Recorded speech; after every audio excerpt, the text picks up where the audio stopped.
జయశంకర్ భూపాల్పల్లి జిల్లా మండల కేంద్రంలో మేడే వేడుకలు ఘనంగా నిర్వహించబడ్డాయి. ఏఐటియుసి కార్యాలయం నుండి ప్రారంభమైన ర్యాలీ అంబేద్కర్ సెంటర్ మీదుగా స్థానిక బస్టాండ్ వద్ద ఉన్న అమరవీరుల స్తూపం వరకు కొనసాగింది. అక్కడ ఏఐటియుసి నాయకులు సుధాకర్ జెండా ఆవిష్కరణ నిర్వహించారు. ఈ సందర్భంగా మాట్లాడిన నాయకులు 2014లో కేంద్రంలో అధికారంలోకి వచ్చిన బీజేపీ ప్రభుత్వం కార్మిక వ్యతిరేక విధానాలను అమలు చేస్తోందని ఆరోపించారు. కార్పొరేట్ సంస్థల ప్రయోజనాల కోసం కార్మికులు 100 సంవత్సరాలుగా సాధించిన అనేక చట్టాలు రద్దు చేసి 4 లేబర్ కోడ్లను తీసుకువచ్చిందని విమర్శించారు. ప్రపంచ కార్మిక వర్గం ఎన్నో త్యాగాలు చేసి సాధించిన 8 గంటల పనిదినం, సమ్మె హక్కు, జీతభత్యాలు మరియు సంక్షేమ పథకాలు ప్రమాదంలో ఉన్నాయని తెలిపారు. ఇప్పటికే పలు ప్రాంతాల్లో కార్మికులు కనీస వేతనం మరియు 8 గంటల పనిదినం కోసం సమ్మెలు చేస్తున్నారని వారికి ఏఐటియుసి సంపూర్ణ మద్దతు ప్రకటించింది. చివరిగా మేడే స్ఫూర్తితో ప్రతి గ్రామంలో, ప్రతి కార్మిక వాడలో అవగాహన కార్యక్రమాలు నిర్వహిస్తూ లేబర్ కోడ్ల ప్రమాదాలను ప్రజలకు వివరించాలని పిలుపునిచ్చారు. 4 లేబర్ కోడ్లను రద్దు చేయాలని, 8 గంటల పని దినాన్ని కాపాడాలని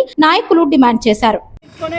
భూపాలపల్లి పట్టణ కేంద్రంలో పెద్ద ఎత్తున ర్యాలీ నిర్వహించి మరి తెలంగాణ రైతాంగ సాయుధ పోరాట రూపం వద్దకు రావడం జరిగింది. మరి ఈ కార్యక్రమం అరుణ పతాకాన్ని సిపిఐ జిల్లా సహాయ కార్యదర్శి సుధాకర్ రెడ్డి అన్న గారిని, అదేవిధంగా సిపిఐ జిల్లా కార్యవర్గ సభ్యులు ఓటపల్లి రమేష్ జిందాబాద్ జిందాబాద్ సిపిఐ జిందాబాద్ జిందాబాద్ జిందాబాద్ సిపిఐ జిందాబాద్.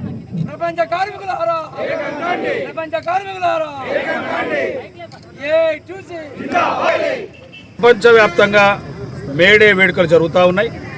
ప్రధానంగా ఈ మేడేలో 141 మేడేలో ఈ లేబర్ కోడ్లకు వ్యతిరేకంగా చేయాలని ఏఐటియుసి జాతీయ సమితి పిలుపు మేరకు ఈరోజు సింగరేణిలో, అదేవిధంగా జయశంకర్ జిల్లాలో పార్టీ ప్రజా సంఘాలు చేస్తున్న సందర్భాన్ని గమనించాలి. ఈరోజు వైరుధ్యమైన అంశం ఏంటంటే, ఒకవైపు 8 గంటల పని విధానం, అనేక చట్టాలు, కార్మికుల హక్కులు సాధించిన మేడేను జరుపుకుంటూనే మరొక వైపు బీజేపీ ప్రభుత్వం 4 లేబర్ కోడ్ల మీద ఈ చట్టాలు ఏమి చెల్లవని చెప్పినట్టుగానే వీటికి వ్యతిరేకంగా 4 లేబర్ కోడ్లను మన మీద రుద్దడానికి ప్రయత్నం చేస్తూ ఉన్నారు.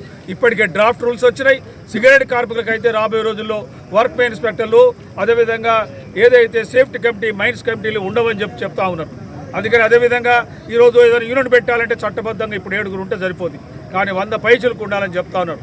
ఇలాంటి కార్మిక వ్యతిరేక చర్యలను కార్మిక వర్గం అంతా తిప్పికొట్టకపోతే, కార్మిక సంఘాలు ఐక్యంగా కొట్లాడకపోతే రాబోయే రోజుల్లో భారీ మూల్యం తప్పదని, అదేవిధంగా అందరం కలిసి ప్రయాణం చేసి కేంద్ర ప్రభుత్వం యొక్క మెడలు వంచి ఈరోజు దాన్ని ఇంటికి పంపడానికి ప్రయత్నం చేయకపోతే ఈరోజు కార్మిక వర్గానికి ఉనికి లేదని చెప్పి ఈ సందర్భంగా ఏఐటియుసి, సిపిఐ ప్రజా సంఘాలు భావిస్తూ ఉన్నాయి. అందుకే వారికి వ్యతిరేకంగా మనమంతా పోరాటం చేయాల్సిందిగా విజ్ఞప్తి చేస్తా ఉన్నాం.